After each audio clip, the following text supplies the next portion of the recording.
All right, so let's just set the scene. It's mid-February 2026. You are looking at your calendar, maybe you're a Libra or you've got a lot of Libra in your chart, and you are just feeling, well, resistance, like you are walking through waist-deep mud. It is definitely sticky out there. And if you're tuning into the cosmic weather report for this specific window, we're talking mid-February to mid-March, you are not imagining things. No. The sources we're looking at, especially the energy forecasts and tarot readings for this time, they paint a picture that is pretty undeniable. It is heavy. Heavy is the perfect word. But here's the mission for this deep dive. We're not just here to tell you it's going to be a grind. We're here to unpack the strategy. Because the source material suggests this heaviness isn't a punishment, it's actually a very specific type of preparation. That's the key distinction, right? It feels like a total standstill, but it's actually a pressure cooker. And if we had to boil down the entire reading, I mean all the cards, all the astrological stuff into one motto, the source gives us 3 words: create and complete. Create and complete.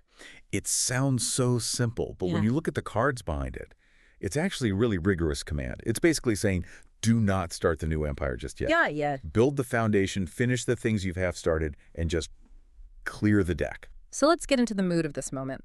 The reading leads with a card that I think really defines this whole walking through mud sensation. The Knight of Pentacles. Now, usually knights in tarot are these action heroes, right? They're always charging into battle. Most of them are, for sure. Yeah. The Knight of Swords is rushing in. The Knight of Wands is just pure fire. But the Knight of Pentacles, he's the tank. He is sitting on this heavy horse in a field, just holding a coin. He is not charging. He is plodding. That sounds exhausting. It's all about stamina. Mm-hmm. The source really emphasizes that for Libras right now, this energy is not about speed at all. It is about method. It's that worker bee energy. You might feel bored or, like you're putting in a ton of effort for almost no movement, but the Knight of Pentacles says, keep going. The movement is happening. You just can't see the destination yet. And to really compound that feeling, the visual that just jumped out at me from the reading was the 10 of Wands. Just hearing the description of this card makes my back hurt. Oh, it's such a visceral image. You have this figure carrying a bundle of 10 massive Styx wands, and they are so heavy and so awkward that the person is totally bowed over. They can't even look up to see where they're going. You're just staring at their feet. Exactly. And the source made a really empathetic point here. They said, I feel like you are holding it all together. Like you are the pillar, the family, the job, the logistics. It is all on your shoulders right now. And the risk with the 10 of Wands is always, always burnout. You are capable of carrying it, sure. I mean, Libras are surprisingly resilient. But just because you can carry it doesn't mean you should carry it forever. So if the Knight of Pentacles is the tank and the 10 of Wands is the heavy load, how do we not collapse? Because the source introduces another character here that feels like the antidote, the High Priestess. This is the pivot point.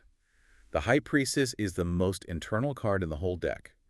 She is not out there fighting battles. She is behind the veil. She is studying. The source used the phrase squirreling away, which I just loved. It's not about hiding because you're scared. It's about withdrawing to get smarter. Precisely. Think of it as strategic hibernation. The source suggests this is the perfect time for, R&D. Since the external world is moving so slow, thanks to our friend the Knight of Pentacles, you use that downtime to study. They were pretty specific about what to study, too. This wasn't just go read a novel. No. It was very career-focused. Things like certifications, proficiency tests, learning the new compliance policy at work that everyone else is ignoring. So while everyone else is complaining about the boredom or the standstill, you, the Libra, are sitting there with the manual, leveling up. And the source makes a really bold promise here. They say, this knowledge, this stuff you are cramming into your brain right now, it'll have a ripple effect. You're not getting paid for it today, but it is the key to the next pay grade. That goes right back to the motto, create and complete. You are completing your education so you can create the next phase. Right. You aren't launching the new business today. You're writing the business plan. You aren't asking for the promotion today. You are getting the certification that makes that promotion undeniable later on. Speaking of promotions and pay grades, we really have to talk about the money. Because if there is one place where this standstill energy seems to be hitting hard, it's the bank account. The financial forecast was, it was pretty stark. The phrase the source used was frozen finances. Yeah. And it's a weird kind of frozen, isn't it? It's not that there's no money. The source describes it as a revolving door, Money comes in and instantly, poof, it goes out. It's that classic December-January drain. Yeah. You're likely still paying off the holidays or the annual insurance premiums hit or the car needed new tires. The Knight of Pentacles represents stability, so you aren't going broke. But it is a flat line. There is no spike. There is no bonus yet.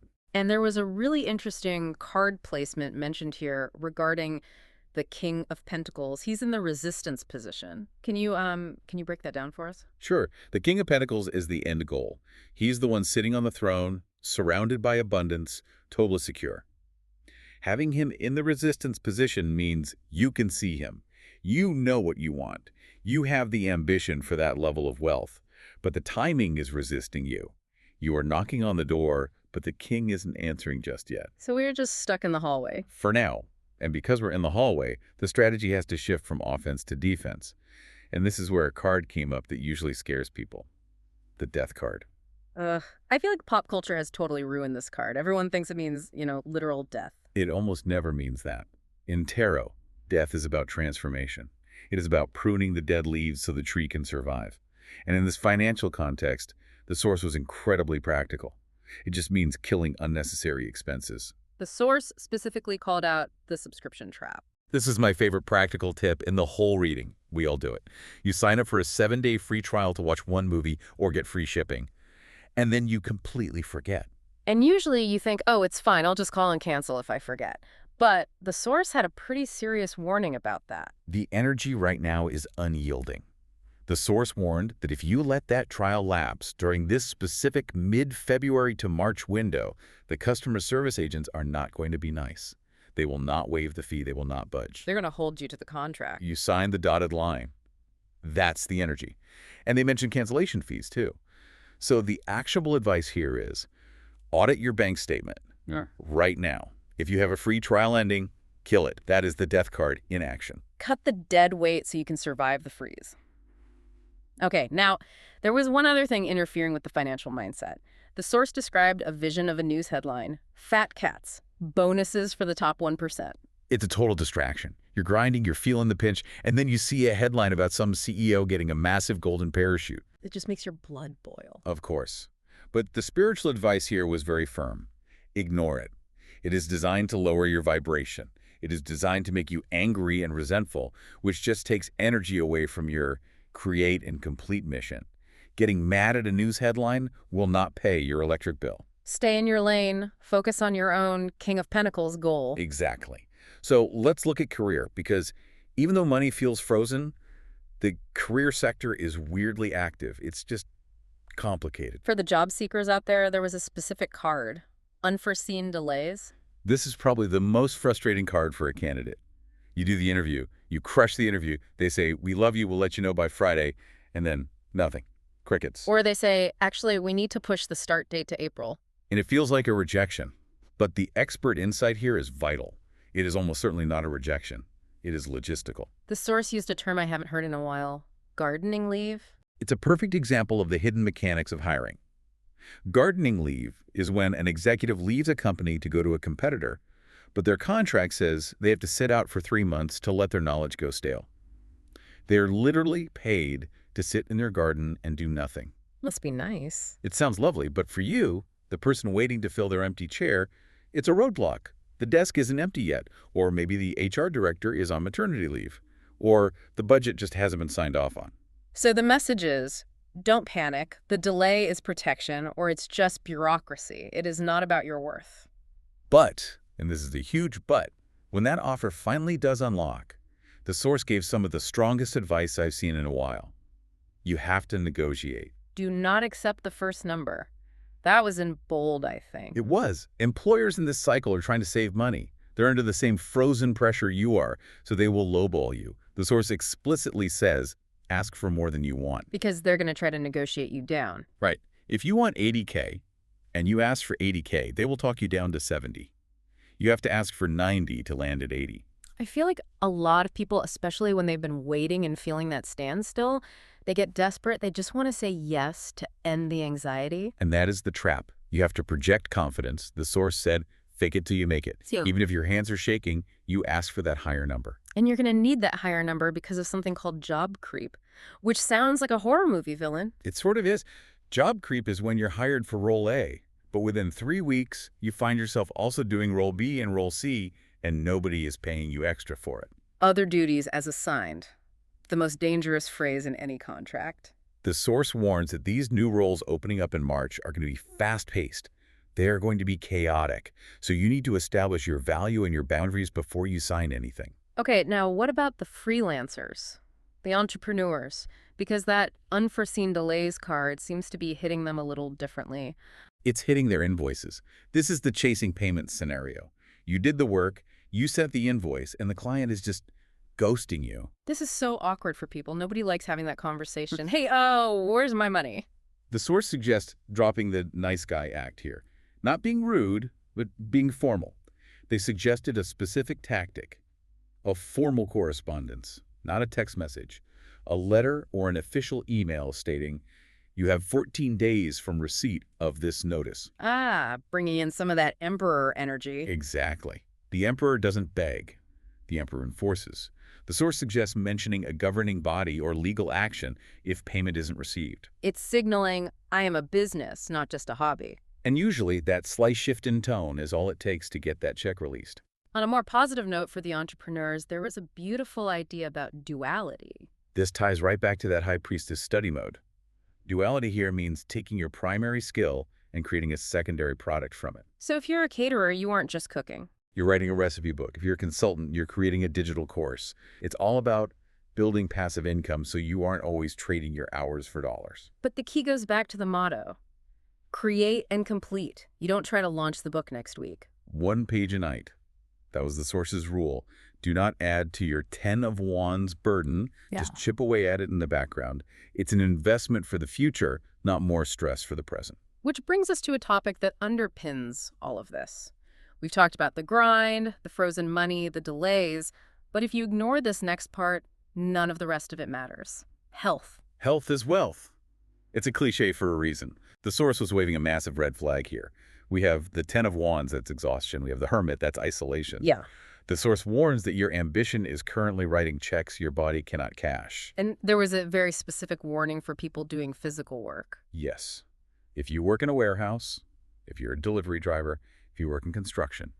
The source warned about muscle pulls and back injuries specifically during this window. That makes so much sense. When you are tired, your form slips. You try to carry 3 boxes instead of 2 because you just want to get it done. And snap, the source is saying. Take the extra trip. Lift with your knees. Do not try to be a hero physically right now because the energy creates a kind of fragility in the body. So, okay, we're enduring the grind. We are studying. We are protecting our backs. How long does this last? Because I think we need a light at the end of the tunnel. We have a very specific date, February 17th. Okay, mark the calendars. What happens then? The source describes the current phase as the snow moon. It's frozen, it's still beautiful, but very cold. Mm-hmm. After February 17th, we start the transition into the fire horse. Fire horse. That sounds decidedly less frozen. It is the thaw. But I do want to manage expectations here. When people hear thaw, they think, oh, great, I can relax in the sun. That's not what this is. No, a thaw effectively means a flood. The ice melts, the river starts moving, and it moves fast. The source predicts that March is going to be extra, extra busy. So this current lull, this boredom, it's actually the calm before the storm. That's exactly it. You are resting now because you will not be able to rest in March. The fire horse energy is dynamic, it's fast, it's aggressive. If you are burned out now, you will get trampled then. But if you're rested, if you did your high priestess study, then you ride the horse. Oh. And this leads to the outcome card for March, which is the sun. Ah, the best card in the deck. It really is. It represents success, vitality, being in the spotlight, all that high priestess study and Knight of Pentacles grinding you're doing right now. The sun card is where it pays off. You step out of the shadows and people go, wow, look at what they built. Ah, it is such a relief to hear. So if you are in the thick of it right now, just hold on. The sun is coming. It is. But you have to survive February 1st. So let's recap the strategy for our Libra friends. It sounds like a 4-part plan. First, study quietly. Use this downtime to get certified or learn a new skill. Second, negotiate hard. Don't let the delays make you desperate. Third, watch the subscriptions. Cancel the free trials before they bite you. And fourth, rest up. Protect your back, protect your health, because you are going to need all that energy for March. I love that. It's practical, it's actionable, and I want to end with the visual the source gave us at the very end. It wasn't a card, it was this little trinket from a bowl. The happy trinket. Just a little word that says happy. It seems so simple, but the source posed a really provocative question around it. People always ask, what are you doing? What are you working on? How is the job search? But they rarely asked, are you happy? Exactly. And the source challenges you, the listener. As you grind through this create and complete phase, as you carry these 10 wands, are you just being productive? Or are you actually building a life that makes you happy? That is a huge question. It is so easy to get lost in the doing and completely forget the being. It is. And the Sun card at the end suggests that happiness is available. But you have to choose it. You have to make sure the ladder you are climbing is leaning against the right wall. So as you navigate this frozen time, maybe take a moment during your High Priestess study break to ask yourself that question. Is this all leading to my happy? Trust the timing of the thaw. The ice will melt. Just make sure you are ready to run when the fire horse arrives. Libras, good luck with the grind. Create and complete. We will see you on the other side of the thaw. Thanks for listening to this deep dive. Take care.